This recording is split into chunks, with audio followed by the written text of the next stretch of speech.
Howdy folks, my name is Saoirse and welcome back to Flight Sim 2020. It's a muggy, overcast day here in New York, and we are once again in the Douglas DC-6. This episode is going to be a really fun one, so let's get on board and I'll tell you what we're going to be doing.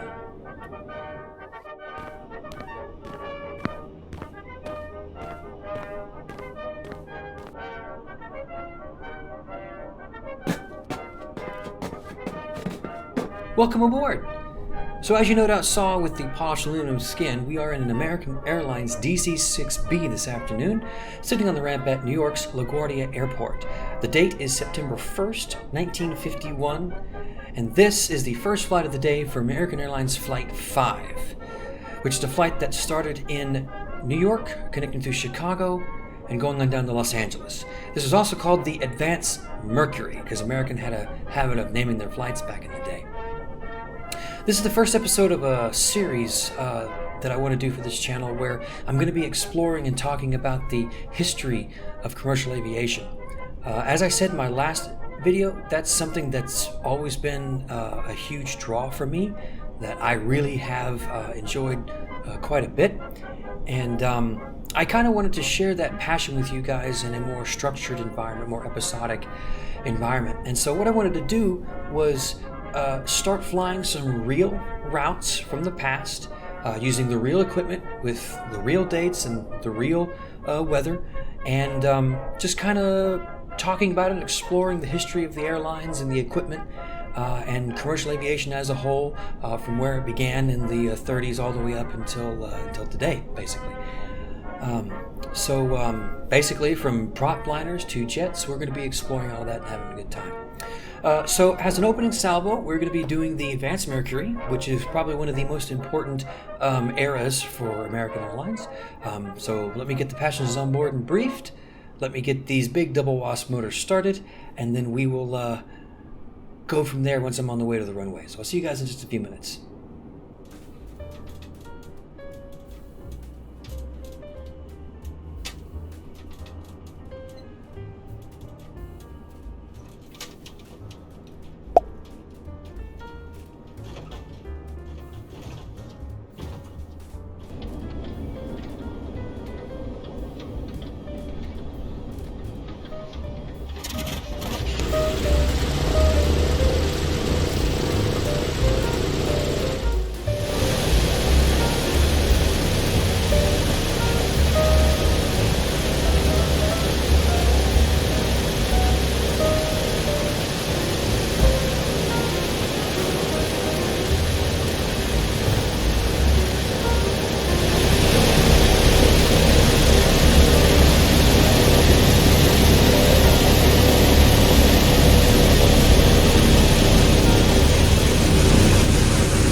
While we get this thing to the runway, let's talk a little bit about the equipment that we're going to be using today.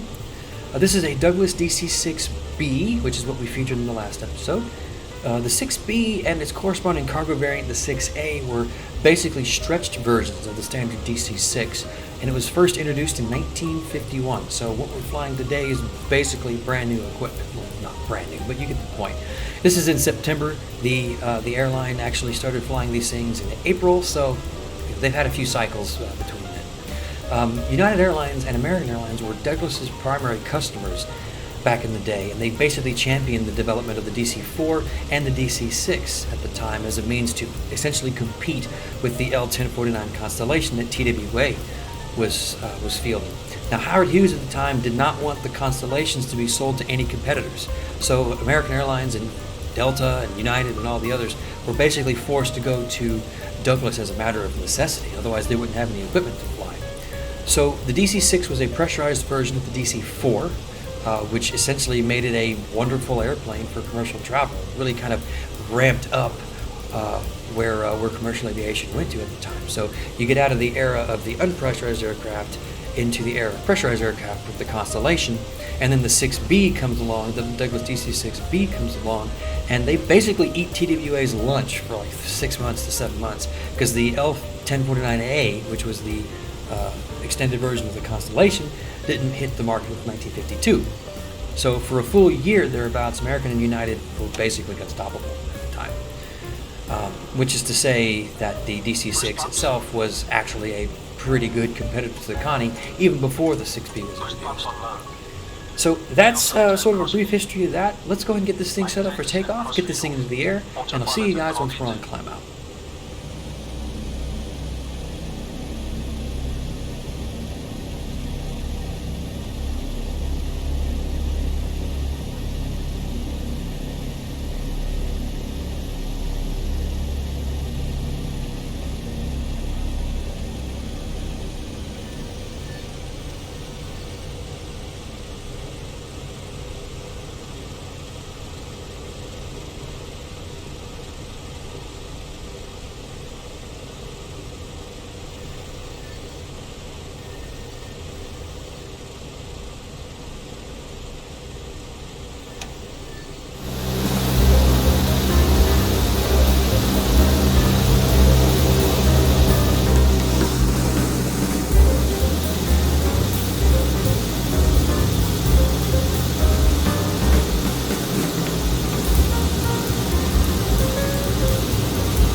Well, we are on the way to Chicago, and the weather out there is, well, it's not perfect, but it'll do us just fine, I think, here at 17,000 feet, so I believe it's time for lunch service to begin. Now, this flight does have a lunch service, and back in the day, that was a pretty big deal. Now, when you think of a lunch service today, what we would consider a snack or even like a divided box meal or whatever it is for today's flights, it's not a very good thing. It really isn't. Let's just be honest with ourselves. Back in the day, they had 85 different menu options, and that was just for lunch. Beef and chicken dishes, soups and sandwiches, salads, cigarettes, coffee, tea, whatever you could hope for, whatever you could imagine, they had it on board. It was a very, very delicious meal, even for just a simple lunch thing.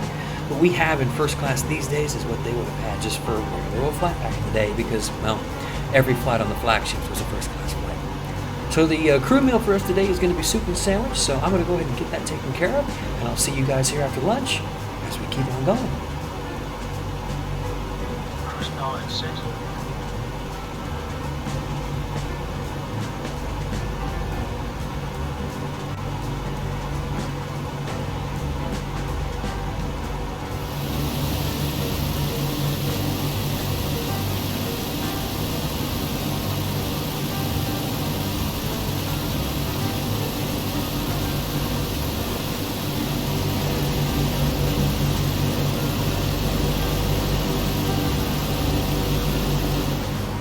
Well, lunch has been served, and we are cruising steadily here at 17,000 feet. So I want to take a little bit of time to talk about the flagship that we're flying and the transcontinental service that American offered back in 1951. Now, I've got some notes right here in front of me because I wanted to be sure that I gave you guys some accurate information, or at least as accurate as my research led me to believe. And so I guess let's just start from the top and work our way down.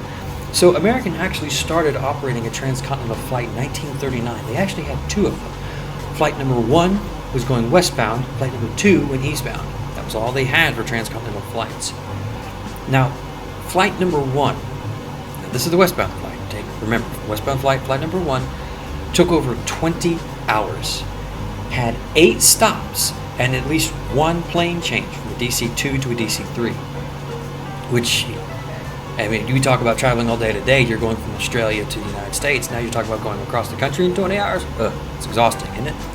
Now, by 1951, when the DC-6 was introduced, especially the 6B, Flight 1, or at least the transcontinental flight itself, only took about 8 hours, okay? 8 hours, so it was New York to Chicago, then down to Los Angeles. That was flight number 5, okay?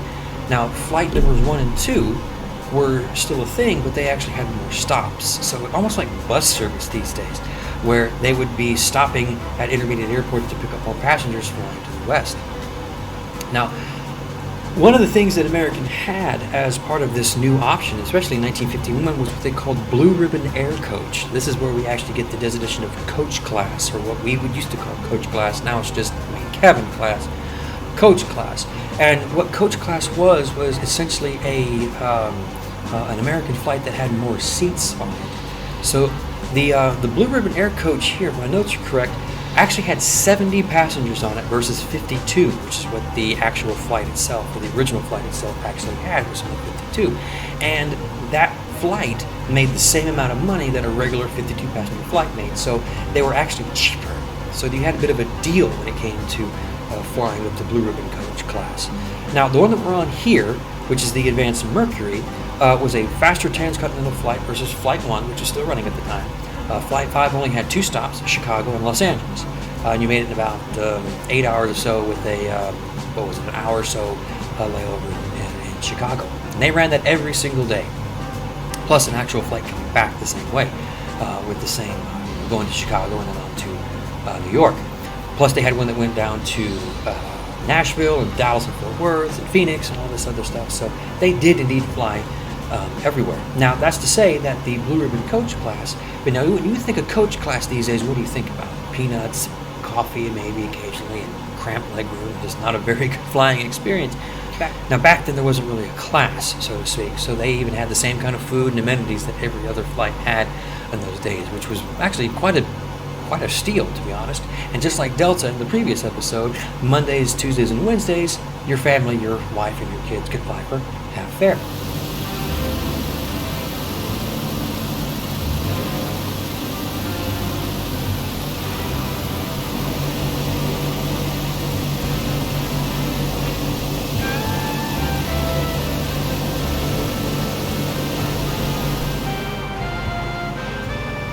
We are going to be descending into Chicago here pretty soon, so let's just sit back and relax, and I'll catch you guys at the other side once we get down to the ground. 26 inches, please.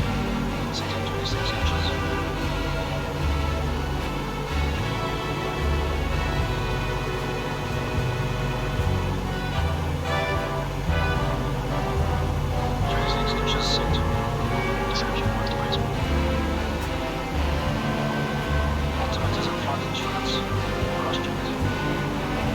Seatbelt signs on. 1. Engine mode low. Diesel checks on board.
so got it into it.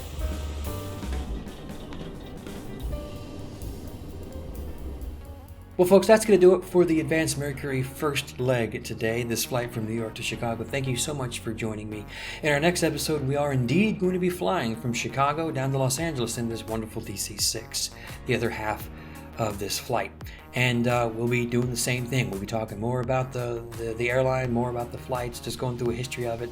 Basically, I wanted it as an excuse to actually hand fly or actually fly these routes and whatnot, and have a good time doing it, and well, bring you guys along for the ride so you can enjoy it and have a good time. It's going to be a little bit disjointed, I think, just at the beginning, because I'm still kind of getting my feet under me when it comes to this episodic thing, and I'm finally settling into my groove when it comes to what I'm going to be playing and what I'm going to be flying. So we'll definitely work a little bit more on that as we do. But in the meantime, that's going to do it for me today. Thank you so much. If you do like what I do, please do like and subscribe. If there are certain historical aspects that you want me to touch on, by all means let me know. I'll be more than happy to try my best to dig into that a little bit more. I'm also going to be looking for other airplanes to fly, like 707s and the Lockheed Constellation and DC-3s, really kind of digging into the history and whatnot of aviation, and seeing what we can do. So that should do it for us today. Welcome to Chicago once again. My name is Saoirse the Vixen. You guys take care, and I'll see you next time.